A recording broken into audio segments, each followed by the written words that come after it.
దేవునికి స్తోత్రం కలుగునుగాక. రండి ప్రియమైన దేవుని బిడ్డలారా, ఈ ప్రత్యేక సమయంలో దేవుని వాక్య ధ్యానానికి మనం సిద్ధపడదాం. ప్రపంచములోని క్రైస్తవులందరూ ఎదురు చూస్తున్నది ఆ యేసుక్రీస్తు యొక్క రాకడ కొరకు. ఆయన ముందే చెప్పారు, నేను త్వరలో వస్తాను అని. ఆ మాటను ఆధారం చేసుకొని ఈరోజు మన భక్తిలో మనం సాగుతున్నాం. క్రైస్తవ నిరీక్షణ ఏమిటంటే, ఒకరోజు మనమందరము పరభాగ్యానికి చేరాలి. అలా చేర్చడానికి దేవుడు మనల్ని సిద్ధపరుస్తున్నాడు. కనుక ఆయన నేను వస్తాను అని చెప్పిన మాట మనం నమ్మితే నిశ్చయముగా మన నిరీక్షణ మనలను తండ్రి అయిన దేవుని దగ్గరికి చేరుస్తుంది. అయితే ఇక్కడ ఒక ప్రత్యేకమైన విషయాన్ని మనం గమనించాలి. ఆయన వచ్చినప్పుడు ఆయన మనలో చూడాలనుకున్నది ఏమిటో తెలుసా? నువ్వు చేసిన పరిచర్య చూడడు, నువ్వు ఎన్ని మందిరాలు కట్టావు, ఎంతమందికి బాప్తిజాలు ఇచ్చావు, ఎన్ని పెళ్ళిళ్ళు చేసావు, ఎంతమంది సేవకులకి నీవు తర్ఫీదు ఇచ్చావు. ఇన్ని రకాలైనటువంటి ఆలోచనలన్నీ మనవి. ఆయన వచ్చి చూసేటప్పుడు ఇవేమీ ఆయన లక్ష్య పెట్టాడు. ఆయన లక్ష్య పెట్టేది ఒకటే. లూకా సువార్త 18వ అధ్యాయం 8వ వచనంలో, ఆయన వారికి త్వరగా న్యాయము తీర్చును, వారి విషయమే కదా ఆయన దీర్ఘశాంతము చూపుచున్నాడని, ఆలస్యము చేయుచున్నాడని నేను మీతో చెప్పుచున్నాను. అయినను మనుష్య కుమారుడు వచ్చునప్పుడు ఆయన భూమి మీద విశ్వాసము కనుగొనునా? మనం చేసినటువంటివి ఏమీ కూడా ఆయన దృష్టిలోకి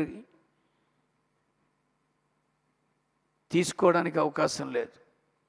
ఇవన్నీ ఉన్నాయి గనక ఆయన వచ్చినప్పుడు ఇవన్నీ ఆయన చూసి నన్ను పరలోకానికి తీసుకెళ్ళిపోతారు. ఇవన్నీ నా దగ్గర ఉన్నాయి. 52 ఆదివారాలు ఖచ్చితంగా గుడికి వెళ్ళాను, నమ్మకంగా ఆరాధనలో పాలు పొందాను. 12 మాసాలు చెదిరిపోకుండా ప్రతి బల్లారాధనలో పాలు పొంది రొట్టె ద్రాక్షసం స్వీకరించాను. మించి నమ్మకంగా కలిగిన ప్రతిదాని నుంచి దశంభాగం ఇచ్చాను. సేవకులకి అన్నం పెట్టాను, సేవా పరిచర్యలో సహాయం చేశాను. ఇవన్నీ మనం ముందు పెట్టుకొని ఆయన కొరకు ఎదురు చూస్తున్నామేమో. ఆయన వచ్చినప్పుడు ఇవేమీ చూడ్డు, ఒక్కడే చూస్తాడు, విశ్వాసం. పోయిన వారం మనం నమ్మకం గురించి ధ్యానించాం. నేను మళ్ళీ చెప్తున్నాను, ఈ నమ్మకము అనేది మనలో పెరిగి పెరిగి దాని పరిమాణం పెరిగే కొలది కూడా అది విశ్వాసంగా మారిపోతుంది.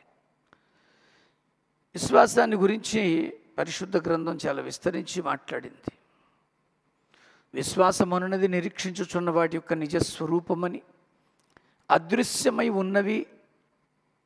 ఉన్నవి అనుటకు రుజువుగా ఉందని చెప్పారు. విశ్వాసము లేకుండా దేవునికి ఇష్టులై ఉండుట అసాధ్యమని వాక్యం చెప్పింది. నేను అంటున్నాను, ఈరోజు ఆయన మనలో చూడాలి అనుకున్నవేంటి? ఆయన మనలో చూస్తాడండి. నేను ఇందాక చెప్పిన ఈ లిస్ట్ అంతా ఆయన చూడ్డు, కానీ ఖచ్చితంగా విశ్వాసం మట్టుకు చూస్తాడు. ఒక సందర్భంలో యేసుక్రీస్తు వారు మత్తయి సువార్త 8వ అధ్యాయంలో ముందుకు సాగుతూ ఉండగా 5వ వచనంలో ఆయన కపెర్నహూములోకి ప్రవేశిస్తారు. అప్పుడు ఒక దాసుడు వచ్చి పక్షవాయువుతో, నా దాసుడు బాధపడుతున్నాడయ్యా అని ఆయన వేడుకుంటాడు. బాగు చేయమని అనలేదు, స్వస్థపరచమని అనలేదు, బాగా లేదు ప్రభువా, నా దాసుడు పక్షవాయుతో మిగిలి బాధపడుచు ఇంటిలో పడి ఉన్నాడని చెప్పి ఆయన వేడుకున్నాడు. పరిస్థితిని చెప్పాడు. ఏదైనా ప్రభు చేయడానికి సమర్థుడని విశ్వాసంతో పరిస్థితిని చెప్పు. నువ్వు పరిస్థితితో పాటు ఎలా చేయాలో కూడా చెప్పేస్తావు. అలా జరగకపోతే బాధపడతావు. అది చెప్పొద్దు, పరిస్థితి చెప్పు.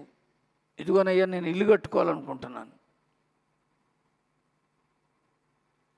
నేను విదేశాలు వెళ్ళాలనుకుంటున్నాను, మా అమ్మాయికి పెళ్లి చేయాలనుకుంటున్నాను, మా అబ్బాయికి ఒక మంచి ఉద్యోగం వస్తే బాగుండు అనుకుంటున్నాను. పరిస్థితిని చెప్పు. ఇదిగో అప్పుల సమస్య వల్ల కొంచెం ఇబ్బందిగా ఉన్నాను, ఈ అనారోగ్యం నన్ను బాధ పెడుతోంది, పరిచర్య ఎందుకో వృద్ధిలో లేదు, ఉద్యోగంలో పదోన్నతి రాదు, చదువుతున్న చదువు బుర్రకెక్కదు. ఏదైనా పరిస్థితిని వివరించడమే ముఖ్యం. ఇక్కడ మనం పరిస్థితిని చెప్పాం, పరిష్కారాన్ని మనమే చెప్పేస్తాం. నేను అంటున్నాను, దేవుడు ఏదైనా చేయ సమర్థుడు, ఎలాగైనా చేయ సమర్థుడు. ఇలాగే చెయ్యాలి అని మనం నిర్దేశించే కంటే పరిస్థితిని వివరిద్దాం. ఇతనిలాగా అతడు అంటున్నాడు, పక్షవాయువుతో బాధపడుచు ఇంటిలో పడి ఉన్నాడని చెప్పి ఆయన వేడుకున్నాడు, అంతే. అప్పుడు యేసుక్రీస్తు వారు, సరే నేను వస్తాను, వచ్చి అతన్ని స్వస్థపరుస్తాను అన్నారు. వెంటనే అతను అంటాడు, నా ఇంటిలోకి వచ్చుటకు నేను పాత్రుడను కాదు. ఇలాంటి ఒక తగ్గింపుతో ఉన్నటువంటి స్వభావం ప్రతివారికి ఉండాలండి. ఈరోజు పాస్టర్ గారు రాకపోతే ఎన్ని నిందలేస్తామో. హౌస్ విజిటింగ్ ఉండదు, రాడింటికి, అక్కడికి వెళ్తాడు, మా దగ్గరికి రారు, వాళ్ళకే ప్రార్థిస్తారు, మాకు చేయరు. ఇవన్నీ అనవసరమైన మాటలు. నేను మళ్ళీ అంటున్నాను, ఆయన వస్తాడు, ఆయన రావడానికి ఇష్టపడుతున్నాడు, కానీ ఆ తగ్గింపును కూడా చూడడానికి ఇష్టపడుతున్నాడు. దైవజనుడు రావడం అనేది మంచిగా ఫీల్ అయ్యేవాళ్ళు, అయ్యా మా ఇంటికి రెండని బతిమాలు తీసుకెళ్తారు యాయిర్లాగా. ఈరోజు అతను అంటున్నాడు, అయ్యా నువ్వు మా ఇంటికి వచ్చేంత గొప్పవాడిని కాదు, నేను అంతగా నాకు ఆధిక్యత లేదు, పాత్రుడను కాదు, నువ్వు మాట మాత్రము సెలవి, అప్పుడు నా దాసుడు అక్కడ స్వస్థపరచబడతాడు. అలాగని నేనేమీ తక్కువని కాదు ప్రభువా, నేను కూడా అధికారంలో ఉన్నవాడినే, అధికారానికి లోబడిన వాడనే, నా చేతి కింద కూడా సైనికులు ఉన్నారు. నేను ఒకడిని పొమ్మంటే పోతాడు, ఒకడు రమ్మంటే వస్తాడు, నా దాసుని పని చేయమంటే చేస్తాడు.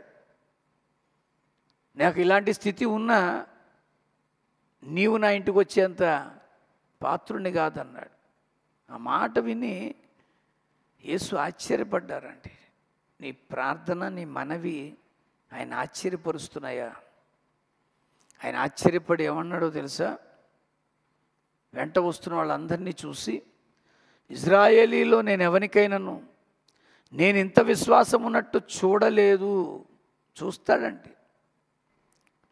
నీలో విశ్వాసాన్ని చూస్తున్న ప్రభు మాట్లాడుతున్నాడు. ఈరోజు భక్తిలో ఉన్నావు నువ్వు, ఆ భక్తిలో విశ్వాసాన్ని పొందుకున్నావా? ఆ విశ్వాసమును దేవుడు చూస్తాడు. నీ తగ్గింపుతో కూడిన విశ్వాసం, నీ క్రియలతో కూడిన విశ్వాసం. అందుకని అంటున్నాడు ఆయన ఆశ్చర్యపడి, నన్ను నమ్ముకొని వెంబడిస్తున్న ఈ ఇజ్రాయేలు జనాంగంలో కూడా ఇంత గొప్ప విశ్వాసాన్ని నేను చూడలేదు అని నిశ్చయముగా మీతో చెప్పుచున్నాను. ఈరోజు నీ విశ్వాసాన్ని ఆయన చూస్తున్నాడనేది నీకు తెలియాలి మిత్రమా. నేను మళ్ళీ అంటున్నాను, మత్తయి సువార్త 9వ అధ్యాయంలో, ఇదిగో జనులు పక్షవాయువుతో మంచం పట్టి ఉన్న ఒకని ఆయన యొద్దకు తీసుకొని వచ్చారు. యేసు వారి విశ్వాసమును చూచి అన్నారు. ఈ సందర్భాన్ని మార్కు గారు, లూకా గారు కూడా వివరిస్తారు. వారికి ఎంత విశ్వాసం అంటే, పడి ఉన్నటువంటి ఒక అతను అందరూ వెళుతూ ఉండగా కేకలు పెడుతున్నాడు.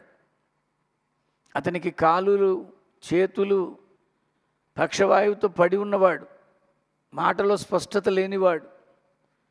వెళుతూ ఉండగా నలుగురు వాడి కేకలుగా ఆగారు. ఎక్కడికి వెళ్తున్నారని అడుగుతాడు. ఇలా కపెర్నహూము వెళ్తున్నాం, అక్కడ యేసుక్రీస్తు వారు వచ్చారు అంటే వెంటనే నన్ను తీసుకెళ్ళమన్నాడు. వాడికి ఆశ బాగుపడదామని.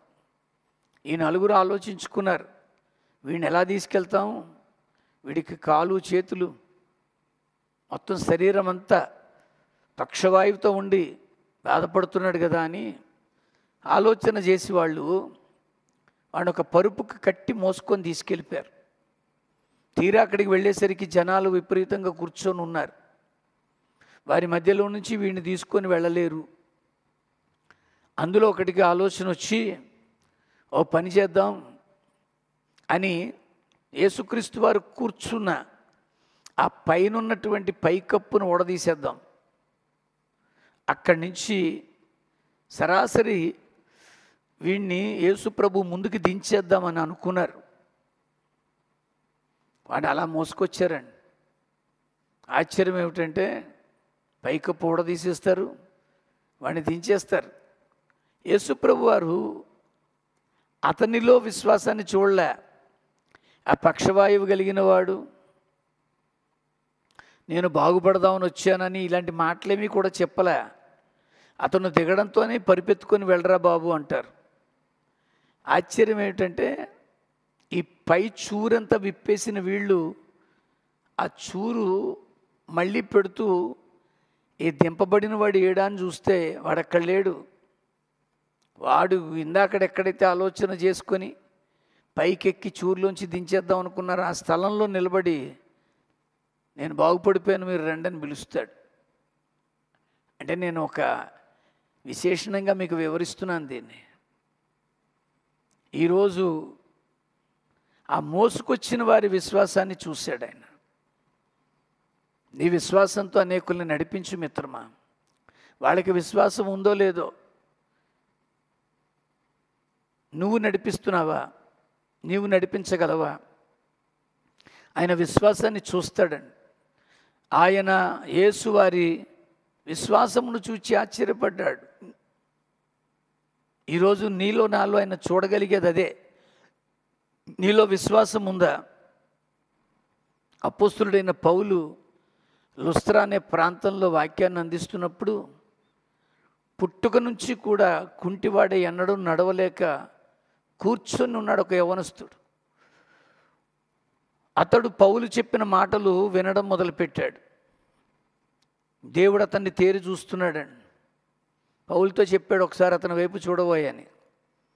పౌలు అతని వైపు తేరి చూచి అతనిలో స్వస్థత పొందుటకు విశ్వాసం ఉన్నదని గ్రహించి నీవు లేచి నీ పాదముల మీద నిలవబడు అంటాడు. ఆశ్చర్యం ఏంటంటే అతడు దిగ్గున లేచి గంతుచు నడవసాగెను అని ఉంది. ఈరోజు దేవుడు తేరి చూస్తున్నాడు నీలో విశ్వాసం. స్వస్థత పొందుటకు అతనికి విశ్వాసం ఉన్నదని గ్రహించి నీ సమస్యకు పరిష్కారం ఆయన ఇస్తాడనే విశ్వాసాన్ని నువ్వు కలిగి ఉంటే దేవుడు అది చూస్తాడు, అది చూసే కార్యం చేస్తాడు. ఎస్, ఈరోజు నీకు ఆ విశ్వాసం ఉంటే చాలు మిత్రమా. ఆయన చేస్తాడు, ఖచ్చితంగా చేస్తాడు.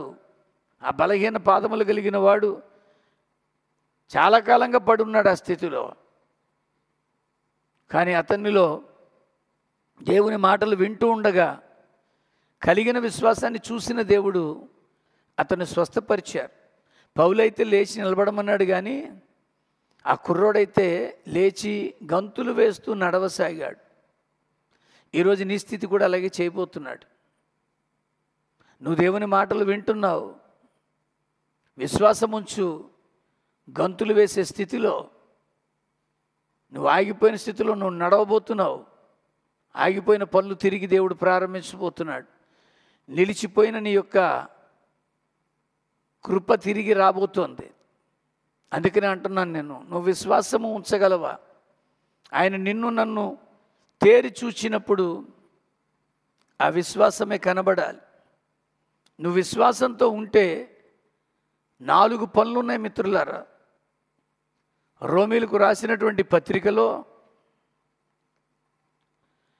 పౌలు భక్తుని ద్వారా దేవుడు అద్భుతమైన సత్యాలను మనకు అనుగ్రహించారు.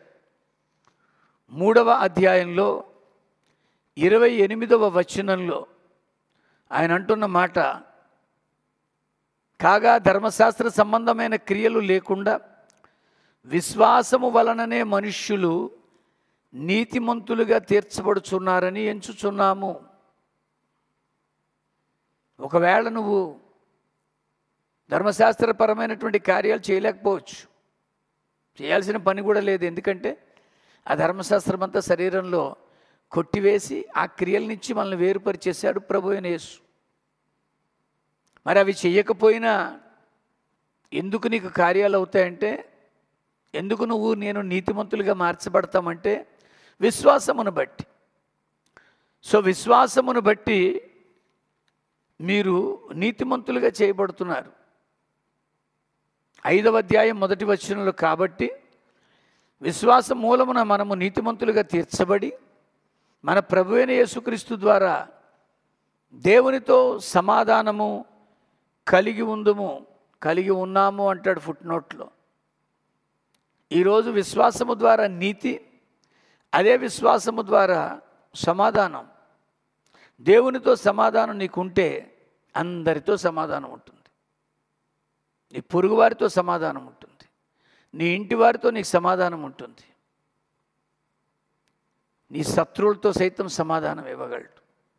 దానికి కారణము నీ విశ్వాసమే. విశ్వాసము ద్వారా నీతి, విశ్వాసము ద్వారానే నీకు గొప్ప సమాధానము. 10వ అధ్యాయంలో 11వ వచనంలో అంటాడు, ఏమనగా ఆయన యందు విశ్వాసముంచి వాడెవడును సిగ్గుపడడని లేఖనములు చెప్పుచున్నాయి. ఈరోజు నువ్వు ఇక సిగ్గుపడవు మిత్రమా. సిగ్గుపడే పరిస్థితుల్లోకి నిన్ను నెట్టాలని ఎవరైనా ఆలోచన చేసినా, సిగ్గుపరచాలని ప్రయత్నం చేసినా అవన్నీ విఫలమైపోతాయి. నీ విశ్వాసము నిన్ను సిగ్గుపడనివ్వదు.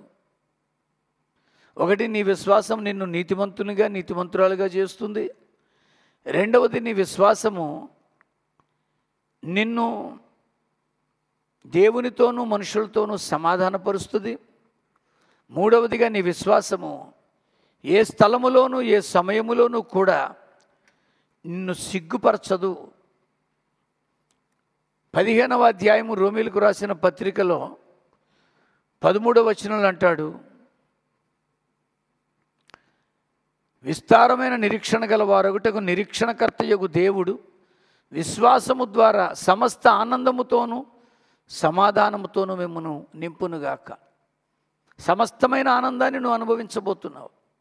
నాకు ఆనందం లేదు, సంతోషం లేదు, నేను ఓడిపోయాను, పడిపోయాను అని నువ్వు అనుకోకు. నీ విశ్వాసము ద్వారా సంపూర్ణమైనటువంటి సమస్తమైన ఆనందాన్ని దేవుడు నీకు అనుగ్రహించబోతున్నాడు. అందుకనే నేను అంటున్నాను ప్రియులారా, నీ మనస్సాక్షిని నువ్వు పవిత్రంగా పెట్టుకో. అప్పుడు దేవుడు అనుగ్రహించే ఆ సమస్త ఆనందముతో పాటుగా సమస్త నీతి, సమస్త సమాధానం, సిగ్గుపడనక్కర్లేని పరిస్థితుల్లో దేవుడు ఉంచబోతున్నాడు. పేతురు రాసిన మొదటి పత్రికలో 1వ అధ్యాయము 7వ వచనంలో అంటాడు, నశించిపోవు సువర్ణము అగ్ని పరీక్ష వల్ల శుద్ధపరచబడుచున్నది కదా, దానికంటే అమూల్యమైన నీ విశ్వాసము శోధనల చేత పరీక్షకు నిలిచినదై యేసుక్రీస్తు ప్రత్యక్షమైనప్పుడు, ఆయన వస్తున్నాడని చెప్పాను, ఆయన వచ్చి నీలో చూడగలిగినప్పుడు, ఆ విశ్వాసాన్ని కనుగొన్నప్పుడు అదేం చేస్తుందట, ఆ యేసుక్రీస్తు ప్రత్యక్షమైనప్పుడు మీకు మెప్పును మహిమను ఘనతయు కలుగుటకు కారణమగును. ఈరోజు నీకు విశ్వాసం ఉందా మిత్రమా? నీ విశ్వాసమే కార్యం చేస్తుందండి. ఆ చర్చికి వెళ్తే పని అవుతుంది అనుకునేది మానే, ఆ పాస్టర్ గారు ప్రార్థన చేస్తే అవుద్ది అనుకునేది మానే. అవేమీ చెప్పబడలే. నేను మళ్ళీ చెప్తున్నాను, ఒకవేళ పాస్టర్ ప్రార్థన చేసినా అక్కడ ఏమనుందండి, విశ్వాస సహితమైన ప్రార్థన, రోగిని స్వస్థపరుస్తుంది. కనుక నీలో విశ్వాసమే. యేసుక్రీస్తు వారు ఎన్ని అద్భుతాలు చేసినా వెనక ఒక మాట అనేవారు, నీ విశ్వాసమే నీకు కార్యం జరిగిస్తుంది, నీ విశ్వాసమే నిన్ను బాగు చేస్తుంది. ఈరోజు నీ విశ్వాసం ఎలా ఉంది మిత్రమా? ఆ విశ్వాసము ద్వారా మీరు సమస్తాన్ని పొందుకోవాలి. ఆ విశ్వాసము ద్వారా ఆయన ప్రత్యక్షమైనప్పుడు ఆ ప్రత్యక్షతలో నిలబడే మనలో ఆయన విశ్వాసాన్ని కనుగొంటే అదే మనకు మెప్పు, మహిమ, ఆనందం. ఇంకా చెప్పాలంటే ఆయన అంటాడు ఘనతకి కారణం. కనుక ప్రియులారా, విశ్వాసాన్ని మీరు పెంపొందించుకోండి. అపోస్తులు యేసుప్రభు దగ్గరికి వచ్చి అడుగుతారు, మా విశ్వాసాన్ని అభివృద్ధి పరిచయ్యా అని. ఈరోజు మనం అడుగుదాం. మన విశ్వాసము పరిణితి చెందే కొలది కూడా, దాని కొలత విస్తరింపబడే కొలది కూడా, దాని పరిమాణం పెరిగే కొలది కూడా అద్భుత కార్యాలు మనం చూడగలం, చేయగలం. అట్టి విశ్వాసము మీలో క్రియ జరిగించునుగాక. ప్రార్థన. పరిశుద్ధుడైన దేవ, విశ్వాస మూలము కానిది ఏదవుతుందో అది నీకు ఇష్టం లేదయ్యా. మమ్మల్ని అందరినీ నాయన ప్రభువా నీ బిడ్డలుగా చేసుకొని మాకొక ప్రత్యేకమైన పేరు పెట్టావు, యేసుక్రీస్తు విశ్వాసులు అని. అటు విశ్వాసం మాలో కార్యసిద్ధి కొరకు సహాయపడినట్లుగా నీ కృపాస్తానికి అప్పగించుకుంటూ యేసుక్రీస్తు ద్వారా ప్రార్థించి పొందుకుంటున్నాం పరమ తండ్రి. తండ్రి అయిన దేవుని ప్రేమ, రక్షకుడైన యేసుక్రీస్తు కృప, ఆదరణకర్త అయినటువంటి సత్యస్వరూపియగు పరిశుద్ధాత్మ సహాయం, విశ్వాసము ద్వారా దేవుని సన్నిధిలో నీతిమంతులు అవ్వడానికి, సమాధానం పొందడానికి, సిగ్గుపడలక్కర్లేని పరిస్థితుల్లోకి వెళ్ళడానికి, మించి సమస్త ఆనందాన్ని అనుభవించడానికి ఆయన ప్రత్యక్షమైనప్పుడు మెప్పు, మహిమ, ఘనత పొందినట్లుగా ఎవరు అడుగులు వేస్తారో వారందరికీ తోడే ఉండి నడిపించునుగాక. Amen. God bless you. Praise the lord.